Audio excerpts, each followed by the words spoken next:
আপনি কি 6500 mAh এর ব্যাটারি ফোন নেবেন না 7000 mAh এর ফোন নেবেন? 6500 mAh এর ব্যাটারি। এটা হচ্ছে ভাই 6500 mAh এর ফোন। এটা হচ্ছে আপনার গুগল পিক্সেল। পিক্সেলের মতো দেখতে। পিক্সেলের মতন দেখতে। আচ্ছা, কনফিগারেশন কি ভাই? এটা কনফিগারেশন হচ্ছে ভাই, এটা 50 মেগাপিক্সেল ক্যামেরা। এটা একটা ভেরিয়েন্টে হয় 6128। 6GB 128GB। 6GB 128GB। Price কত দিচ্ছেন? এটা প্রাইস হচ্ছে ভাই 23999 টাকা। 23999। আর কিস্তিতে নিতে পারবে তো? কিস্তিতে নিতে পারবে। কত টাকা দিতে? এটা হচ্ছে ডাউন পেমেন্ট 5700 টাকা। 5700 টাকা দিয়ে 6500 mAh এর ব্যাটারি ফোন নিতে পারবে। জি ভাই। আর এই ফোনটা কিন্তু 5G একটা ফোন। 5G, হ্যাঁ। জি ভাই। আর হাতে আমার হাতে যে ফোনটা দেখতেছেন এটা কিন্তু ভাই আইফোন 70 প্রো ম্যাক্স।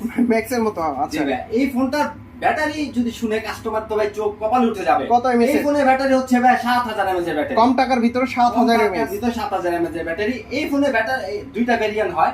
একটা হচ্ছে হলো ভাই 4128 আর একটা হচ্ছে হলো 6128। দুইটা ভেরিয়েন্ট, হ্যাঁ। 4128 এর প্রাইস হচ্ছে হলো ভাই 17500 টাকা আর 6128 এর প্রাইস হচ্ছে হলো ভাই 20000 টাকা। ডাউন পেমেন্ট কত দিতে হবে? এটা ডাউন পেমেন্ট হচ্ছে হলো 5200 টাকা। 5200। হ্যাঁ। আর গিফট আছে কি কি? গিফট তো ভাই আমাদের সব থেকে 4-5টা গিফট অবশ্যই আছে। প্রত্যেকের স্ক্র্যাচ কার্ড আছে আর ভাই এই অফারটা আছে।